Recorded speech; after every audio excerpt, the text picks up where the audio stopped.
Anda kembali bersama kami dalam Hot Ekonomi. Kita masih melanjutkan perbincangan bersama Pak Yose, Pak Joni, dan juga Ibu Masyita. Saya ke Pak Yose.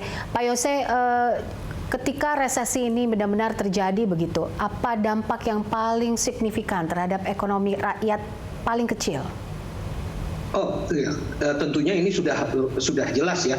Bahkan dari sebelum dari awal-awal pun kita sudah mengetahui dan juga sudah memprediksi bahwa permasalahan yang paling utama adalah kehilangan daya beli, kehilangan penghasilan dari kelompok lapisan masyarakat, terutama kelompok lapisan masyarakat yang terbawah. Tetapi kondisi yang sekarang ini bukan hanya mempengaruhi kelompok masyarakat terbawah, ini diperkirakan juga mempengaruhi bahkan sampai 60% dari kelompok masyarakat tersebut. Biasanya kalau ada krisis itu yang paling banyak terkena adalah yang 20% sampai 40% terbawah. Tapi kalau yang sekarang itu sampai 60 atau 70% pun juga terpengaruh. Sehingga kita bisa lihat bagaimana orang-orang yang tadinya bekerja di sektor formal pun juga sekarang ini banyak yang sudah misalnya kehilangan pekerjaan. Banyak yang pengusaha ataupun juga pengusaha, terutama pengusaha kecil, ya dunia usaha kecil itu dan menengah itu sudah banyak kehilangan usahanya. Nah, hal-hal seperti ini yang kita tentunya perlu perhatikan lebih jauh. Dan sekali lagi kalau kita mau mengatasi permasalahan ekonomi, permasalahan ini nggak akan bisa selesai tanpa mengatasi permasalahan kesehatan. Itu saya sangat tekankan sekali lagi ya, karena percuma di pemerintah kita, misalnya Mbak Masyita dan Kementerian Keuangan mengeluarkan uang sampai ratusan triliun, itu percuma juga kalau kita tidak ada permintaan dari perekonomian ataupun juga dari masyarakat pada umumnya. Ya, kenapa tidak ada permintaan? Ya karena tadi orang masih merasa takut, orang masih merasa uncertain. Ya, bahkan banyak juga yang sudah kehilangan daya beli gitu kan. Nah, sekarang permasalahannya kenapa permintaan itu rendah? Ya karena itu tadi, karena permasalahan kesehatan masih ada. Jadi Pak Joni Darmawan tadi mengatakan bahwa masalah di dunia usaha adalah kelemahan likuiditas dan beban usaha yang tinggi. Tapi permasalahan yang lebih penting lagi adalah tidak ada permintaan atau rendahnya permintaan untuk produk-produk dari yang dihasilkan oleh dunia usaha. Padahal kita ketahui bahwa di Indonesia ini hampir 60% perekonomian kita itu didorong oleh permintaan domestik. Ya. Artinya kalau permintaan domestik ini bisa kita genjot, ya kita udah keluar deh dari resesi cepat sekali kok. Tetapi kenapa permintaan nggak bisa kita genjot? Karena permintaan tadi terkendala oleh permasalahan kesehatan. Jadi mau dikeluarkan uang ratusan triliun, apalagi ratusan triliun ini dipergunakan lebih banyak untuk menolong dunia usaha. Dunia usahanya juga nggak akan bergerak karena nggak ada yang mau beli. Ya. Mungkin Pak Joni juga bisa mengkonfirmasi ini gitu ya Pak. Oke, Pak Yose, Anda melihatnya bahwa apa yang terjadi saat ini dengan kondisi turbulensi ekonomi yang kita tidak tahu volatilitasnya sampai kapan, mungkin sampai vaksin baru ditemukan dan itu tidak tahu juga kapan waktunya, apakah ini akan berdampak sekuler jangka panjang di Indonesia? Sebenarnya sebelum ke sana saya mau mengkoreksi, sebenarnya nggak terlalu bermasalah, nggak terlalu tergantung juga dengan vaksin ya. Kan ketika kita bicara tentang infeksi dari COVID-19 ini, itu ada dua cara yang bisa kita tempuh, paling tidak secara basic ya, secara prinsipal. Pertama, memisahkan antara satu orang dengan orang yang lain. Jadi saya dengan Anda nggak ketemu, sehingga saya dengan Anda tidak menularkan satu sama lainnya. Yang kedua adalah memisahkan orang sakit dari orang sehat. Ya, sehingga orang sakitnya bisa ditreatment, orang sehatnya bisa beraktivitas ekonomi seperti biasa. Nah, untuk itu diperlukan cara untuk mengidentifikasi siapa saja orang sakit. Kemudian setelah diidentifikasi, dilihat lagi di sekelilingnya ada yang sakit juga apa enggak. Setelah itu, orang yang sakit ini ditaruh di satu tempat di fasilitas kesehatan untuk disembuhkan. Sementara orang yang sehat masih bisa melakukan aktivitas ekonomi. Tapi ini nggak dijalankan kondisi yang kedua ini.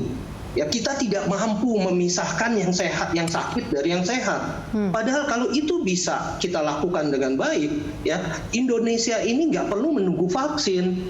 Ya.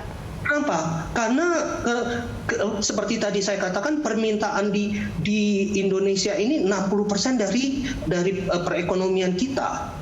Kalau kita misalnya bisa membuat orang-orang yang sehat ini yakin bahwa orang yang di sebelahnya itu tidak merupakan orang yang sakit, maka perekonomian akan bergerak dengan cepat. Oke, baik. Bu Masyita, kita tahu bahwa ketika angka pengangguran bertambah, angka kemiskinan juga bertambah, tentu saja berdampak kepada kinerja ekspor dan juga kinerja investasi. Strategi apa yang akan dilakukan pemerintah dalam waktu dekat ini? Bu Masyita. Di mute, Bu. Oke, baik. Sebenarnya silakan. kalau kita melihat periode selama tahun ini ya, permintaan itu akan cenderung lebih lemah.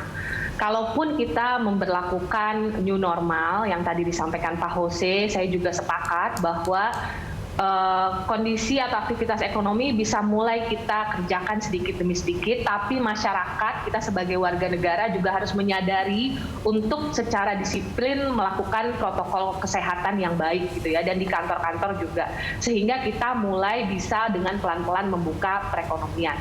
Karena kalau kita melihat sektor-sektor ekonomi itu kurang lebih bisa dibagi dalam dua bagian besar lah ya. Bagian pertama itu adalah sektor-sektor yang tidak terlalu terganggu dengan pengurangan interaksi fisik. Ya, sektor-sektor ini biasanya sektor-sektor jasa yang value added-nya relatif tinggi. Biasanya jasa financial service, jasa kesehatan juga termasuk. Ini adalah sektor-sektor yang sebelum COVID dan juga selama tahun ini dia berhasil tumbuh di atas pertumbuhan ekonomi. Kemudian yang kedua adalah sektor-sektor yang sangat sensitif terhadap interaksi sosial, ya, interaksi fisik maksud saya. Nah, sektor ini ada dua jenis juga. Ada sektor yang sifatnya manufacturing, ada sektor yang sifatnya jasa. Indonesia itu banyak sekali sektor yang menyerap tenaga kerja dan juga penyumbang PDB terbesar itu berasal dari sektor jasa yang value added-nya menengah ke bawah lah, boleh dikatakan low value added sector lah. Nah, sektor-sektor ini masuk ke dalam jasa perdagangan, beberapa jenis jasa konstruksi, beberapa jenis jasa logistik karena belum terlalu high-tech gitu ya.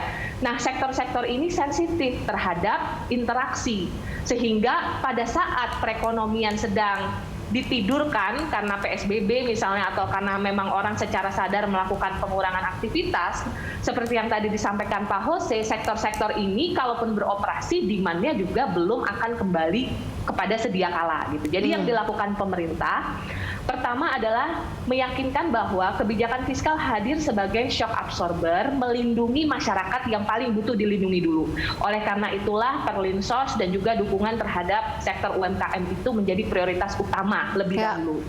Kemudian sektor dunia usaha tadi dilihat juga berdasarkan karakteristiknya.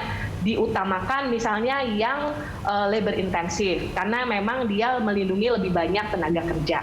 Jadi karena ada sektor-sektor yang memang memilih untuk tidur di periode ini, karena kalaupun mereka beroperasi, overhead cost-nya lebih tinggi dibandingkan revenue, sehingga memang sektor-sektor ini akan secara logika itu akan memutuskan untuk tidur. Nah, sekarang yang harus kita lakukan selama periode pandemi ini adalah melindungi tenaga kerja dan tentu saja melindungi sektor tersebut agar tidak mati betulan ya, sehingga pada saat pandemi ini berakhir sektor-sektor tersebut bisa pick up dengan lebih baik. Oke. Pak Joni, apa yang paling saat ini dibutuhkan oleh pelaku usaha? Terkait tadi juga sektor-sektor yang sempat disebutkan Ibu Masyita, ada sektor yang terdisrupsi, ada sektor yang tidak terdisrupsi, justru malah tumbuh di kondisi pandemi ini. Apa yang pelaku usaha paling butuhkan saat ini? Jadi sebenarnya gini, Pak Joni. Pengusaha juga tadi saya kembalikan dulu dijelaskan sebenarnya bahwa kita tuh selalu mengharapkan yang sebenarnya adalah protokol COVID itu very important gitu. Kalau dari dasar itu kita udah tahu kan mau new normal harusnya itu yang kita ketatkan gitu karena itu yang membuat penyebaran ini membuat orang tidak efektif gitu. Contohnya aja misalnya kantor begitu ketangkep satu gedung harus tutup. Ya pabrik begitu ada 2 atau 3 tutup pabriknya. Nah itu kan disturbing. Jadi menurut saya kalau saya ngeliat gini, tadi apa yang dikatakan Ibu Masita, saya setuju bahwa ini sebenarnya Indonesia tuh diuntungkan sebenarnya karena UKM itu sangat besar sekali gitu. Itu karena 60% ekonomi atau GDP itu adalah kita punya ekonomi growth itu adalah disumbangan oleh yang namanya UMKM. Sayangnya UMKM saya juga surveinya dari Kadin mengatakan 50% itu gulung tikar. Yang lainnya tuh udah istilahnya udah penurunan 40%. Jadi kalau melihat ini tadi udah benar. Bagaimana membangkitkan mereka ini, ya kan? Membangkitkan mereka supaya akhirnya tetap walaupun ya kalau kita ngomong sama beberapa orang pengusaha-pengusaha ini sebenarnya nggak mau jalanin perusahaannya kayak zombie gitu. Maksudnya berjalan dengan 40%. Ya kita tahu kan harusnya break even aja 50% atau berapa gitu. Tapi ya itu tadi kan moral obligation atau social responsibility gitu kan. Dan juga kita bersama-sama dengan pemerintah. Saya melihat gini, kita pisahkan dulu. Ini ada period.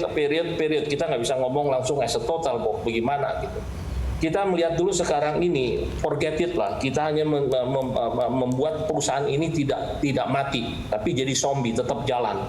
Sehingga kalau emang terjadi meninggal atau istilah mati, collapse, itu bangkitnya susah.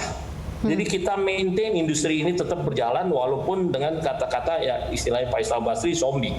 Saya setuju. Nah, untuk itu pemerintah banyak berperan di sini untuk membantu likuiditas. Nah, likuiditas sudahlah tadi saya katakan ke Bu Masita kan masalahnya di Ya. Silakan Pak Joni. Akhirnya udah oke gitu. Tapi spending-nya itu atau disbursement itu yang agak rendah gitu kan. Jadi apa yang dikatakan bahwa saya merasa ini survival dulu lah. Ya kan, nanti kalau sudah ada, jangan otomatis begitu ada yang namanya vaksin itu automatically clear. Ya, Ibu Masita tahu lah kan, Ibu Masita sering ikut di laporan kan. Mencari vaksinnya aja nggak gampang loh. Itu vaksin orang harus suntik 2 kali kan.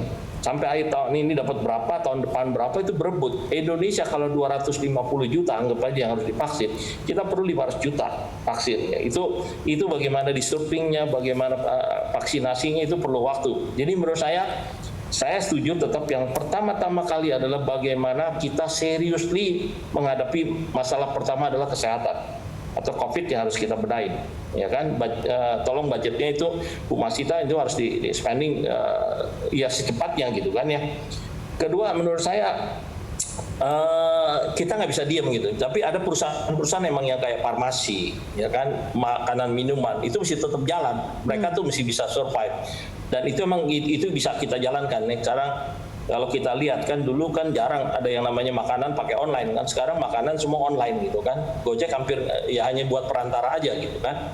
Dan yang ketiga, nah ini saya juga dari dulu udah ngomong bahwa kadang-kadang kita merasa laporan kita bahwa apa istilahnya pengangguran tuh menurun, kerja naik.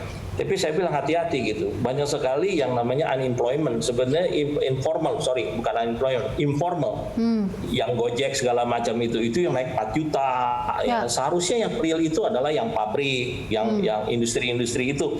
Itu yang sebenarnya kalau menurut saya yang harus kita hitung baik-baik. Dan yang kalau ditanya bagaimana ke depannya, kita harus melihat bahwa tadi sudah pilih-pilih mana perusahaan-perusahaan yang ada demand dan supply-nya. Oke, baik. Kita bisa meng-create makanan minuman bisa. Baik, saya terpaksa untuk memotong dulu Pak Joni karena ada gangguan audio sepertinya dengan Pak Joni. Nanti kita akan lanjutkan lagi usai jeda. Pemirsa tetaplah bersama kami. Oke.